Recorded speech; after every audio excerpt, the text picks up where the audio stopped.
en la entrevista, está el tema, ¿no? Ahora del clan de la Moraleja, ¿no? Que es, digamos, que el cenit de todo esto, ¿no?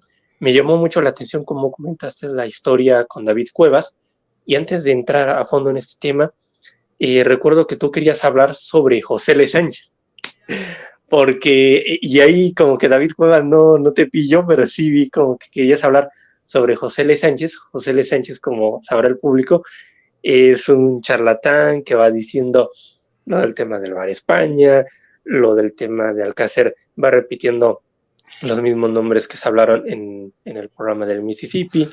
En y España, bueno, sobre todo, es famoso por y por el porque, caso de la manada. sí, por haber hecho un artículo en el que expone datos personales de la víctima de la violación de la manada y una serie de cosas que luego el hombre se presenta a sí mismo como mártir diciendo me quieren llevar a la cárcel por mi libertad de expresión porque me atrevo a cuestionar el vídeo. Y es mentira, no es por eso, es porque diste una serie de datos y hiciste una serie de injurias, porque una cosa es hacer un artículo de opinión, pero ahí estaba al nivel de los foros que he mencionado antes, que llamaban a Rosa Folk, hija puta y eso, pues prácticamente le faltaba poco. Claro. Entonces, por eso ahora sí que eso es lo que te quería preguntar, Paco Emilio. Tú ahora sí que ya viendo con el tiempo y demás, todos estos personajes, José Luis Sánchez, Juan Lancán, también he visto yo otras personas, ¿no? Que incluso hacen canales en homenaje a Juan Ignacio Blanco, pero bueno, propagando la teoría de conspiración y demás, todo eso, y poniéndonos verdes a los que somos escépticos del caso, ¿no? Tú, bueno, que estuviste en la Valencia de aquellos tiempos y demás, además del clan de la Moraleja, ¿qué otras historias delirantes te contaron? Y bueno, si estás de acuerdo en contarlas, pero sin decir nombres, o sea, no es necesario decir nombres. ¿Qué otras historias te contaron, no? O sea, de satanismo, no sé, abducciones extraterrestres, porque estoy seguro que habrá gente que hasta habrá, no sé, puesto cuestiones de extraterrestres y demás. ¿Tú qué historias delirantes escuchaste ahí en aquellos tiempos cuando investigas? En el caso de las que yo escuché no las calificaría de delirantes porque eran posibles. O sea, claro. llegaron a contar llegaron a contarnos cosas que podían perfectamente ser posibles. Como por ejemplo algún tipo de actuaciones que podían corresponderse con lo que luego se pretende ofrecer como que es el Bar España, ¿no? Por ejemplo, o sea, el Bar España, si lo entendemos como un establecimiento donde se realizaba la prostitución o donde menores y no tan menores practicaban sexo con mayores, pues de eso en España en aquella época estaba invadido todo el territorio. Principalmente se podía concentrar más en Valencia, en Sevilla también. Recordamos el caso Arni, no sé si lo recordará. Claro, sí, vi incluso el documental, sí. Y bueno, pues... pero luego había, o sea, sí se estaban produciendo hechos relacionados con el tráfico de órganos, en el imaginario colectivo se daba mucho el decir que, o el achacar cualquier crimen enseguida a un ritual satánico, a cosas que se decían por ahí, ¿no? O sea, la conspiración, digamos, que estaba a la orden del día y además era factible que pudiese suceder la mayor parte de las cosas que te contaban, porque efectivamente en aquella época en este país sucedían cosas que superaban la ficción, por parte incluso de entidades del Estado o de personajes que trabajaban para las instituciones públicas. Con lo cual, no me acuerdo ahora mismo, Edgar, un montón de cosas nos contaban, desde el achacar determinado crimen o desaparición al tráfico de órganos, a la trata de blancas, al abuso de menores, pero amén de que haya muchas denuncias en ese sentido, lo que nos falta es directamente poder conectar esos crímenes o esos casos concretos con el suceso que algunas teorías de la conspiración dicen que sucedió. Personajes ya como estos que han mencionado, pues a mí me dejan un poquito helado, sobre todo cuando tratan el caso Alcácer. O sea, el caso Alcácer a mí me duele, lo conozco desde el principio, lo he vivido en primera persona y he participado incluso de la confusión, o sea, he participado de la teoría de la conspiración, he participado de alguna manera de extender esas informaciones erróneas, esos bulos, que en algunos casos no estaban contrastados. Entonces, que haya todavía en el año 2023 gente, mira, de Juan Lancamp, no puedo decir mucho porque al final, bueno, ahora está recién sentenciado precisamente, Sí, efectivamente. recién condenado en última instancia por el Tribunal Supremo de España por un delito de injurias y calumnias contra la corona, por mencionar o por decir abierta y alegremente que el rey de España participó en los crímenes de Alcácer. Fíjate, si hubiese sido fácil defenderse y poder acreditar la realidad de lo que dice delante nada menos que del Tribunal Supremo, con haber aportado las pruebas que pudiese tener en relación con esas afirmaciones. No lo ha hecho, no se ha defendido, ha permitido o ha asumido la condena muy bajita que le han puesto, pero al final ya es una persona condenada por un delito con antecedentes penales y que no ha sido capaz. Es muy fácil, yo puedo salir aquí diciendo absolutamente lo que me dé la gana, siempre, contra quien quiera, siempre y cuando a la hora de responder ante los tribunales yo pueda acreditar la verdad de lo que estoy diciendo. Si no lo acredito, exacto, es por algo malo. Entonces, a partir de ahí, todas esas afirmaciones que hace José L. Sánchez, que hace Juan Lancamp, bueno, pues iba a decir muy bien, pero coloquialmente, o sea, bueno, pues muy mal, muy mal. O sea, si lo que pretendéis es una audiencia o lo que pretendéis es un seguimiento basados en una serie de informaciones que no son tal, de informaciones falsas, absolutamente falsas, o en cualquier caso que no tenéis contrastadas.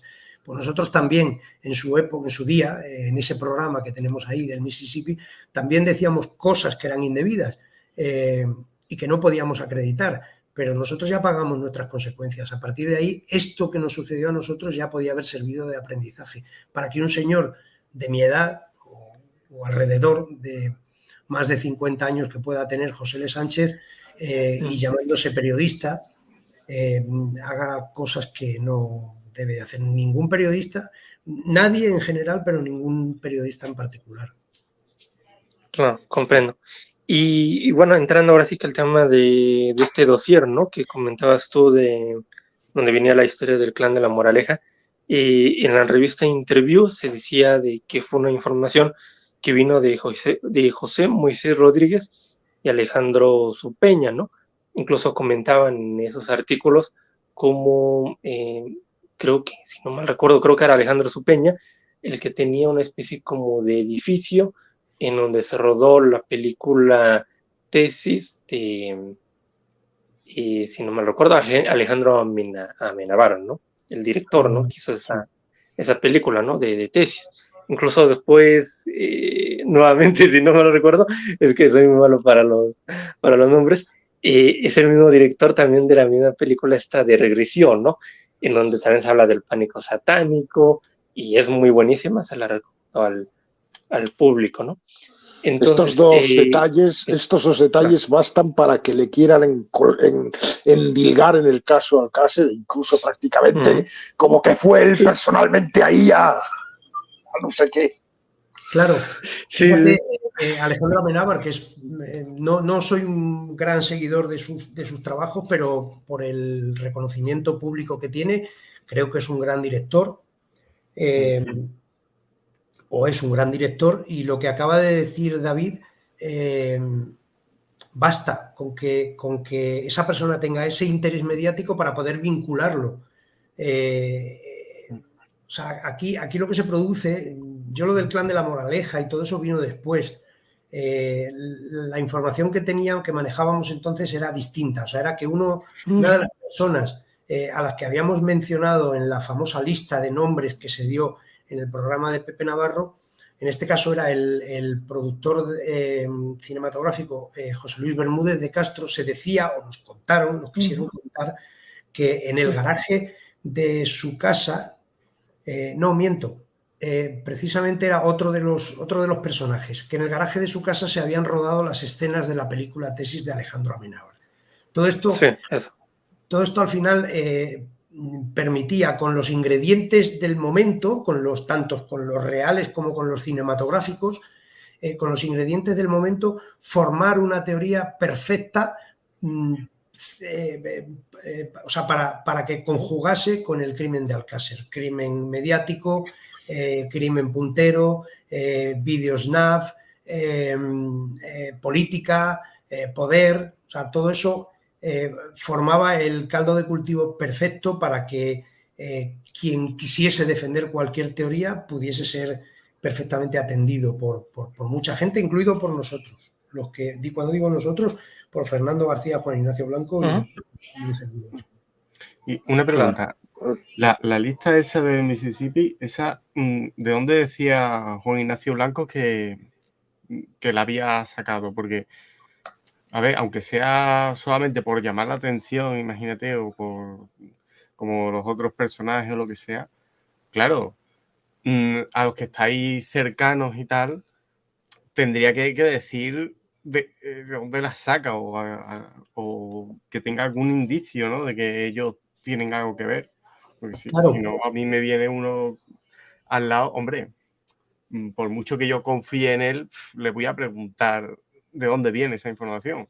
Sí, lo que pasa que es que ahí me pillas, porque la memoria no me deja recordar todo, absolutamente todo lo que sucedió en aquel tiempo y con el nivel de estrés que manejábamos.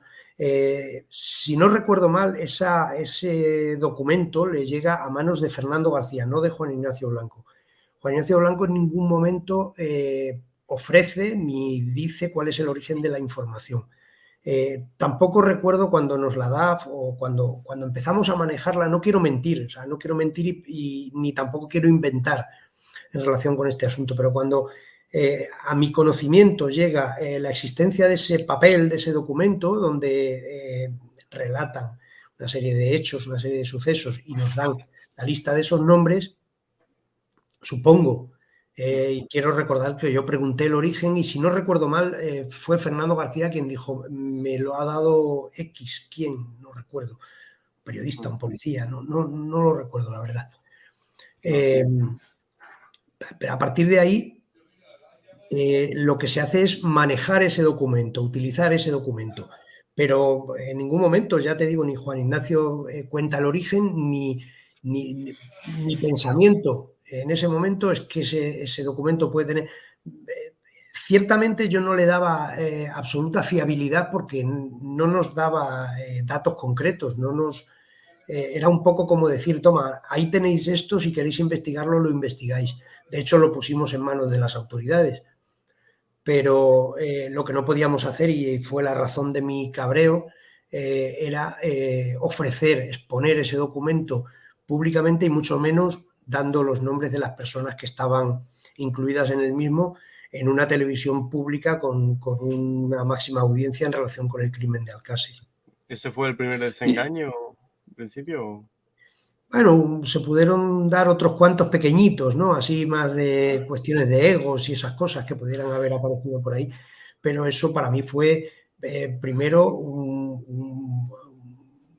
sensación de malestar porque la propuesta inicial que hice al grupo, a Juan Ignacio, a Fernando y a mí mismo, fue que nos comprometiésemos a no dar ningún paso con carácter público que pudiese perjudicar a nuestro trabajo o a nuestra persona. Y ese día nosotros consensuábamos previamente o hablábamos previamente de lo que se iba a tratar en cualquier programa, tanto de radio como de televisión. Y ese día no se contó con... no solamente no se contó con mi permiso, digamos, sino que se me ocultó la idea, la intención de publicar esos nombres, entre otras cosas porque ya venían conociendo días atrás mi no disposición a que eso se hiciese público. Recuerdo que Juan Ignacio Blanco en alguna ocasión presentó, digamos, excusas, motivos por los cuales dio esos nombres. Se quería saber si realmente te consta a ti que eso fuera como dijo él. Él dijo que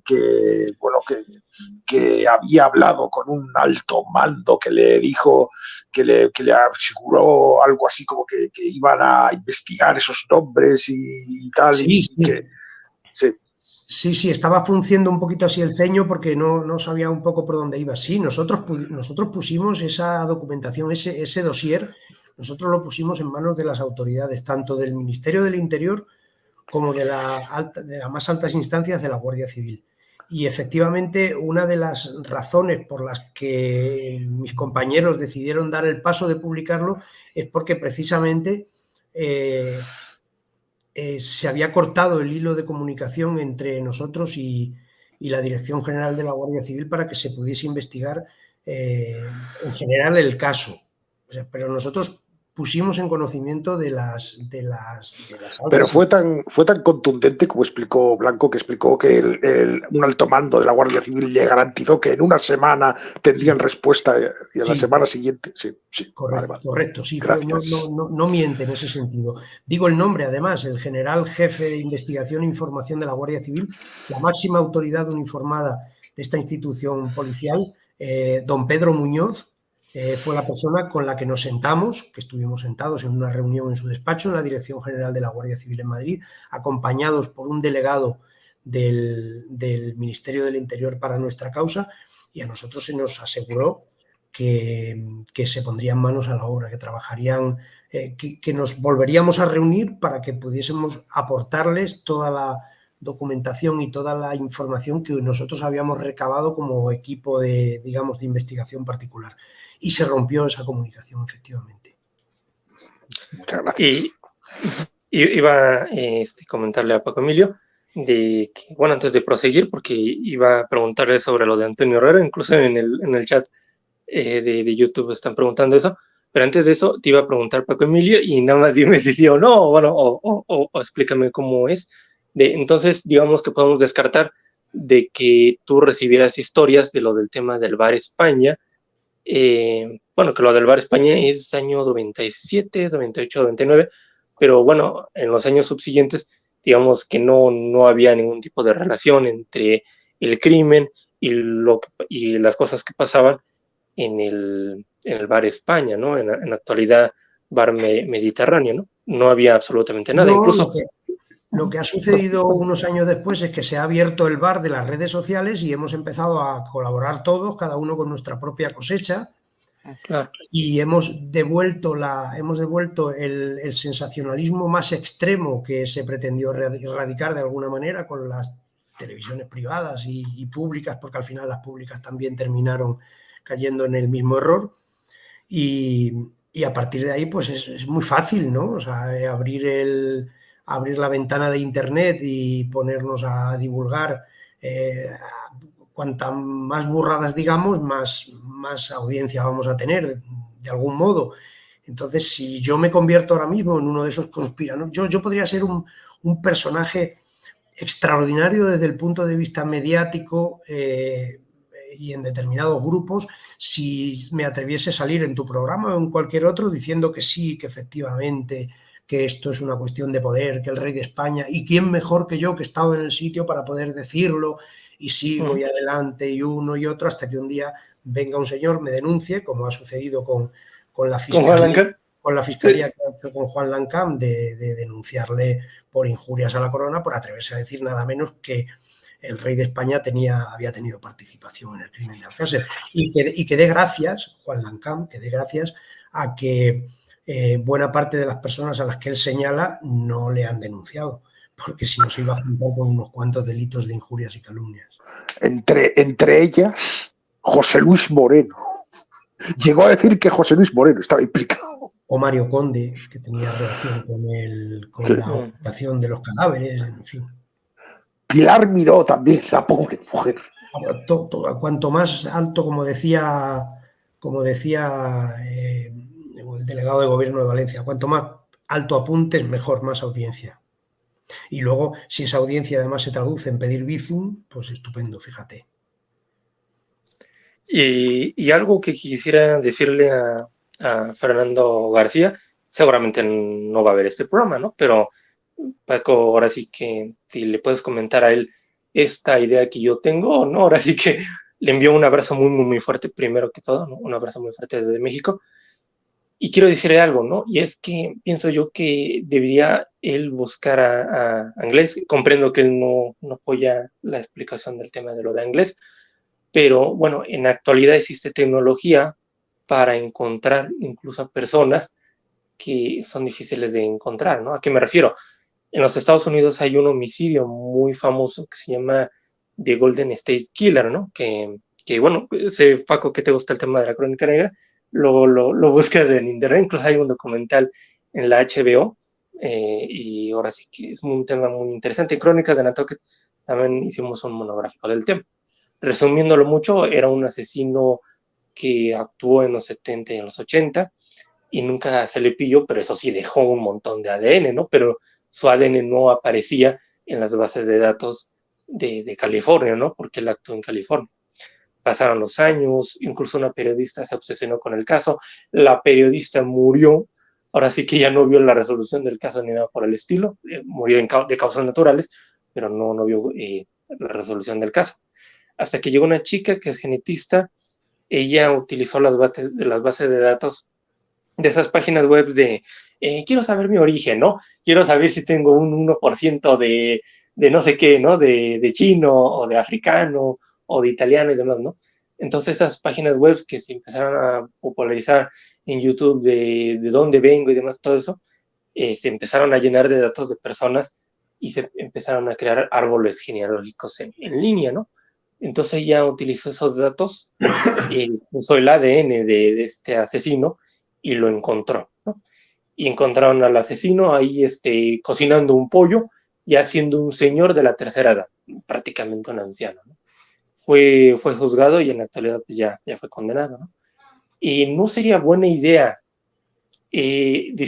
buscar en las bases de datos de Irlanda, de España, de Brasil, incluso hasta de México, ¿no? Porque también había reportes, ¿no? De la gente del barco de Plymouth, ¿no? De que Anglés les decía que en mente tenía ir a México, ¿no? O sea, incluso hasta podría estar aquí, ¿no? Y escuchándome, Anglés no se enoje conmigo, pero es eso, ¿no? Ahora sí que en el caso de que estuviera con vida y demás, todo eso, no sería bueno revisar en esas bases de datos porque yo de lo que he escuchado y demás no tengo constancia de que se haya hecho ese trabajo, ¿no? Entiendo que requiere mucho dinero y demás todo eso, pero creo yo que por ahí podemos encontrar algo. ¿Cómo tú ves eso, Paco Emilio?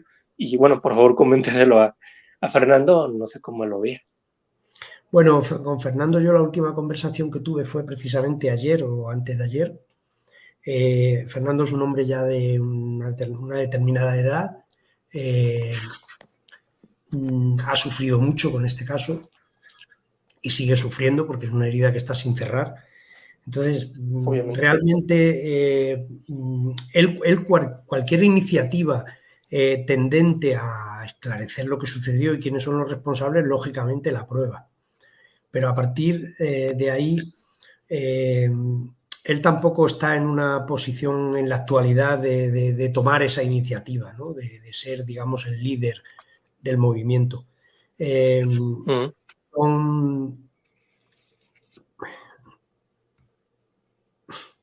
Me tengo que reír porque sigo leyendo cosas. Sí.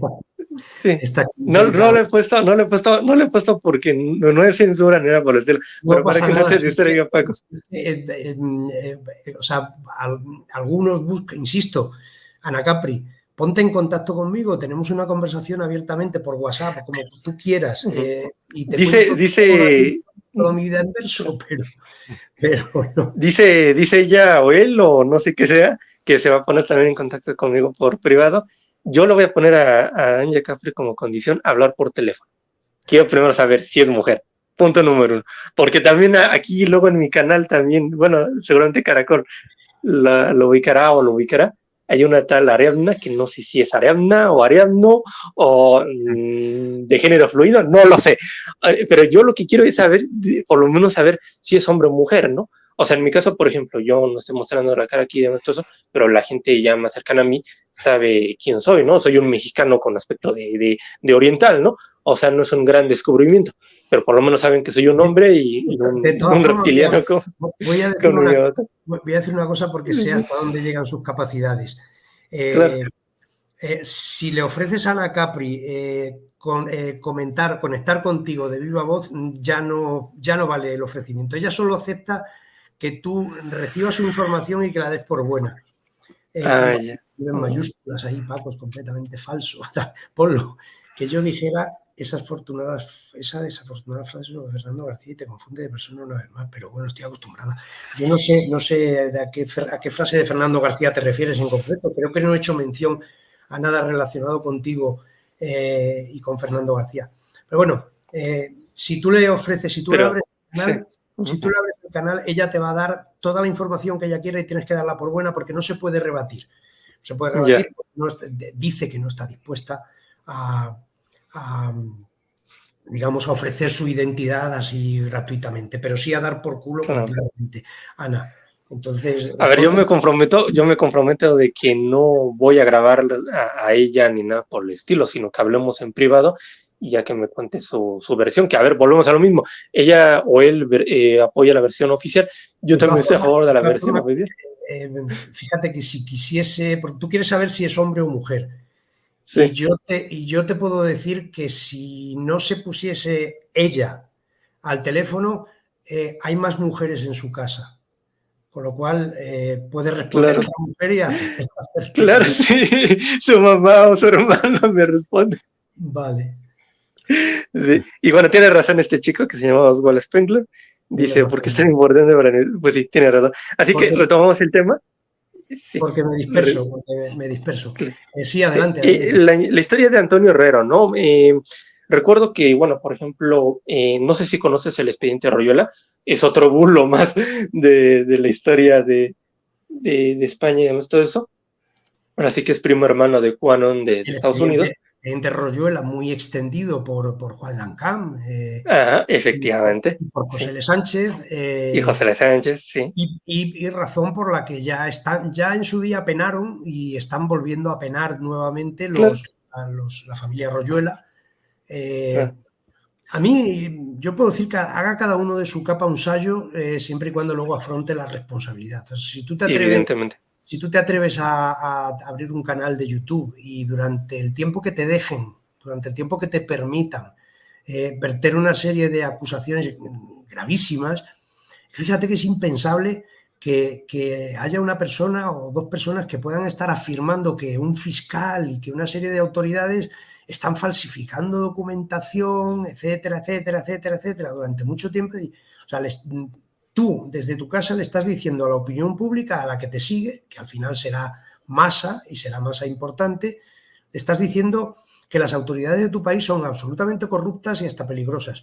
Como además hay precedentes de que es verdad que ha sucedido y es verdad que en todas las instituciones públicas de todos los países del mundo hay corrupción y hay gente muy canalla, pues te van a dar carta de veracidad hasta que llegue un momento que ya marees tanto la perdiz que llegará un día en el que las autoridades se pondrán en marcha, sucederá lo que le ha sucedido a los Royuela, y es que la Guardia Civil o la Policía Nacional o los Mossos d'Esquadra en Cataluña se van a presentar en tu casa y se van a dar cuenta que toda esa documentación que estás ofreciendo en Internet está falsificada.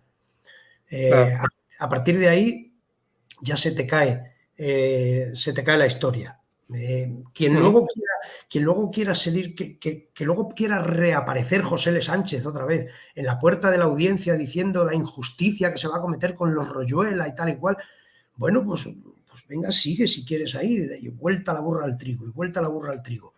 Es muy sencillo, o sea, si lo que dicen los Royuela es cierto, a los tribunales. Si lo que dice José L. Sánchez es cierto, a los tribunales. Y si lo que dicen Juan Lancam es cierto, a los tribunales. En este caso, Juan Lancam ya ha estado delante de los tribunales, los Royuela también, y ninguno ha podido acreditar la realidad de lo que informa. Yo puedo tener conocimiento de que mi vecino es un canalla, es un asesino, es esto, es lo otro, pero necesito o bien mi testimonio directo con un mínimo de veracidad o bien una prueba mínima para hacer acusaciones tan graves como la que dicen ellos. Pero es que yo tengo la teoría de que muchos de estos personajes saben que legalmente lo que dicen no va a ningún sitio y que el verdadero motivo es más que nada crear polémica social y un caldo de cultivo social. Correcto, David. 750 euros es lo que le ha costado a Juan Lancam decir que el rey de España, el emérito, fue partícipe de los crímenes de Alcácer y es un abusador de niños. 750 euros. Eso sí, y que lo tengan en cuenta los demás navegantes que puedan venir detrás. 750 euros y unos antecedentes penales.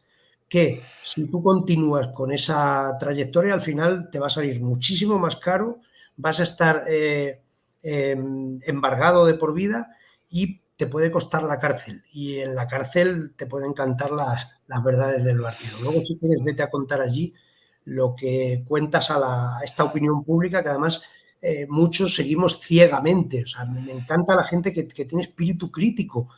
A mí me encanta que me critiquen y que me cuestionen cuando estoy haciendo afirmaciones y por eso no tengo inconveniente en contestarle a Ana Capri, a Pedro Pérez, a José González. Contesto a todo lo que pueda, siempre y cuando no entremos en un bucle de agresión o de actos innecesariamente agresivos, ¿no? O atacantes. Claro. Sí, ahorita Capri hizo una pregunta, ahorita la ponemos más adelante. La voy a pasar porque la hizo de manera amable, pero ahora sí que nada más para finalizar esta parte, ese programa de radio en donde comentaron los mismos nombres en el programa de Antonio Herrero, sí existió, porque yo estuve buscando la grabación en todos los, digamos que buscadores y no encontré nada, ¿no? Entonces ha quedado como leyenda. Evidentemente, también hay que decir que eso no tiene nada de relación con el tema de que, o sea, ¿cómo decirlo?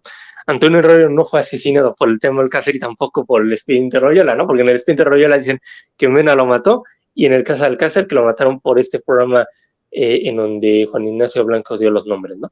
Sí, pero es un poco de los ingredientes que se pueden recoger de cualquier... O sea, si yo a partir de una serie de hechos constatados conformo una teoría de la conspiración, pues es como cuando se crea una novela de ciencia ficción. Si el argumento de esa novela responde a una serie de requisitos científicos, pues bueno, o sea, ¿podrían haber matado a Antonio Herrero? Sí, podrían haberlo matado, claro. ¿Podrían haberlo envenenado? Sí.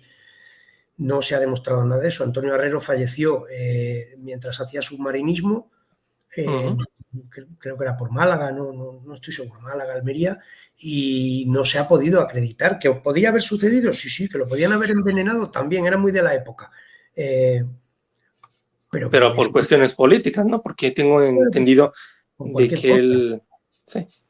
Sí, él no, bueno, él era disidente de... Sí hubo ese programa, sí hubo ese programa, o sea, sí se produjo, o sea, se fue, no recuerdo las fechas, pero fue la noche anterior en el programa de Pepe Navarro y a la mañana siguiente en el programa de la COPE, de Antonio Herrero, que si no recuerdo mal estaba entonces la sede de la cadena COPE, o en la que estuvimos nosotros, estaba justo en la calle Alcalá, en una de las bocacalles, donde se ubica ahora la sede del Ayuntamiento de Madrid.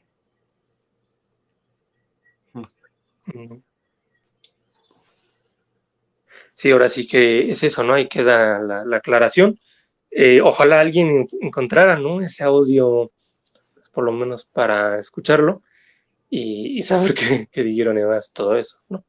Bueno, seguramente habrá muchos audios que no estén digitalizados. Fíjate que no era la época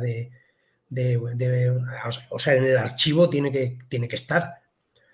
No obstante, tampoco desde la visión de la cadena COPE o de cualquier otra cadena, no creo que sea precisamente el producto que deseen volver a sacar a la luz. Sí, claro, sí, no, obviamente. Y ahora